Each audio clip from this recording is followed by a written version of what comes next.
Episode 14। शक्ति बढ़ाना। काल जाहिर तौर पर रीटा को यह नहीं बता सकता था कि हॉक वास्तव में क्या कह रहा था, इसलिए उसने बात को थोड़ा अच्छे तरीके से दोहराया। सार्जेंट रीटा, हॉक सोचता है कि अगर उसे यह मिल जाए तो यह उसके लिए उपयोगी होगा। यह क्या है? यह मैनायुक्त राक्षस का खून है। शारीरिक साधना करने वाले एलीट्स के लिए यह कॉमन ग्रेड संसाधनों में सबसे बुनियादी चीज है। मैनायुक्त राक्षस का खून पीने से शरीर मजबूत होता है और म्यूटेशन भी हो सकते हैं। इसे संभालने और प्रक्रिया को सही दिशा देने की उचित विधि के बिना यह अक्सर घातक होता है, लेकिन किसी राक्षस या मैजिकल बीस्ट के लिए यह बिल्कुल ठीक होना चाहिए, उसने समझाया। उसकी आंखों में मनोरंजन की चमक थी। एक पल के लिए वह लगभग एक खुशमिजाज युवा महिला जैसी लग रही थी, लेकिन फिर उसके चेहरे पर गंभीरता वापस आ गई और उसने मेज की ओर इशारा किया।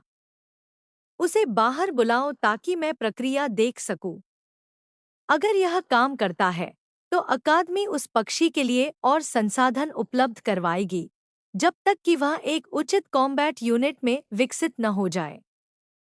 आज सुबह की ब्रीफिंग के अनुसार नेतृत्व का मानना है कि केवल एक रेंडिंग अटैक के साथ तुम्हें फ्रंटलाइन फाइटर बनाने की कोशिश बेकार है, और सीनियर प्रोफेसरों को लगता है कि हमारे पास विंडस्पीड हॉक को ट्रेन करने में ज्यादा सफलता हो सकती है, जबकि तुम उसके बैकअप और लीडर के रूप में सपोर्ट या स्काउटिंग भूमिका में रहो, उसने समझाया। काल ने आह भरी। दूसरा दिन और मुझे पहले ही किनारे कर दिया गया।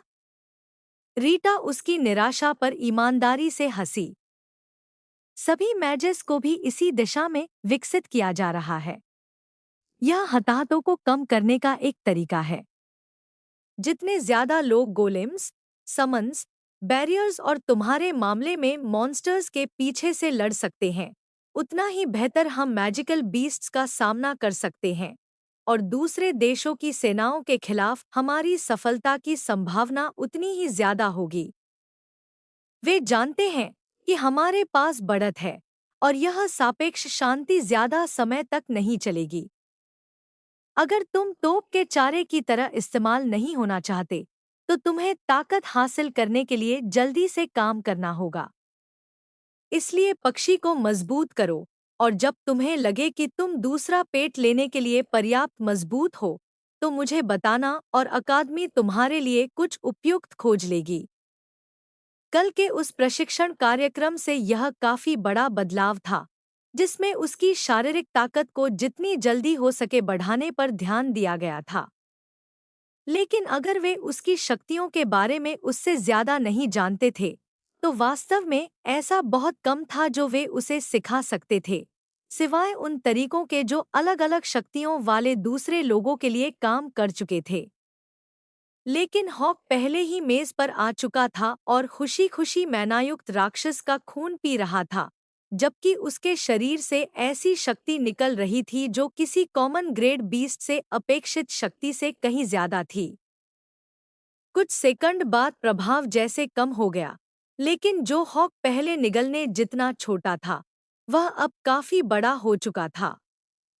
वह अभी भी कॉमन ग्रेड मॉन्स्टर था, लेकिन पूरी तरह विकसित होने और अवेकन्ड लेवल की शक्ति तक पहुंचने के काफी करीब आ गया था। फिर कुछ सचमुच अजीब हुआ। काल ने महसूस किया कि हॉक से ऊर्जा उसके अंदर बह रही है, जिससे उसका दिमाग साफ हो रहा था। उसकी दृष्टि तेज हो रही थी और उसकी मांसपेशियां तरोताजा और मजबूत महसूस हो रही थी। उसके पास इसे चुपचाप जांचने का कोई तरीका नहीं था, लेकिन काल को लगभग पूरा यकीन था कि हॉक के बढ़ने के साथ उसकी अपनी शारीरिक शक्ति भी अचानक बढ़ गई थी। रीटा ने काल को ध्यान से देखा। क्या हुआ? मुझे लगता है कि मेरे शरीर में भी कुछ बदलाव हुआ है।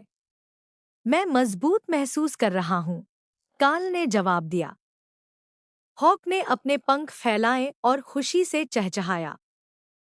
उसे स्पष्ट रूप से बदलाव महसूस हो रहा था। कार्ल ने अपने शरीर को ध्यान से जांचा। उसकी दृष्टि पहले से कहीं ज्यादा साफ थी और उसकी मांसपेशियों में वह थकान नहीं थी जो कुछ देर पहले तक मौजूद थी। ऐसा लग रहा था जैसे हॉक की वृद्धि का कुछ हिस्सा सीधे उसके शरीर में भी पहुंच रहा हो। यह अविश्वसनीय है, रीटा ने धीरे से कहा। फिर उसकी आंखों में उत्साह दिखाई दिया। अगर तुम्हारी शक्ति और तुम्हारे बीस्ट की शक्ति एक दूसरे से जुड़ी हुई है, तो इसका मतलब है कि हम केवल हॉक को विकसित नहीं कर रहे हैं, हम तुम्हें भी विकसित कर रहे हैं। कार्ल ने हॉक की ओर देखा। छोटा पक्षी अब पहले से काफी बड़ा था और उसकी आंखों में पहले की तुलना में ज्यादा बुद्धिमत्ता दिखाई दे रही थी। तो फिर शायद मुझे फ्रंटलाइन से हटाने का फैसला उतना बुरा नहीं है, कार्ल ने मुस्कुराते हुए कहा। रीटा ने सिर हिलाया। बिल्कुल। अगर यह संबंध उसी तरह काम करता है जैसा हम सोच रहे हैं, तो तुम्हारा सबसे अच्छा रास्ता अपने बीस्ट को मजबूत करना है। तुम्हें खुद भी ट्रेनिंग जारी रखनी होगी, लेकिन हॉक जितना मजबूत होगा, तुम्हें भी उतना ही फायदा होगा। हॉक ने अपने पंख फड़फड़ाए। और खाना चाहिए। कार्ल कुछ क्षण चुप रहा। फिर उसने रीटा की ओर देखा। उसे और चाहिए। रीटा ने हॉक को देखा और फिर खाली होती हुई शीशी की ओर। मुझे लगता है कि यह सबसे बड़ी समस्या नहीं होगी। कार्ल मुस्कुराया। अगर एक साधारण कॉमन ग्रेड संसाधन से हॉक इतना बढ़ सकता था, तो वह सोच भी नहीं सकता था कि बेहतर संसाधन मिलने पर क्या होगा। और पहली बार उसे एहसास हुआ कि शायद उसकी शक्ति वास्तव में कमजोर नहीं थी। वह बस अभी तक सही तरीके से इस्तेमाल नहीं हुई थी।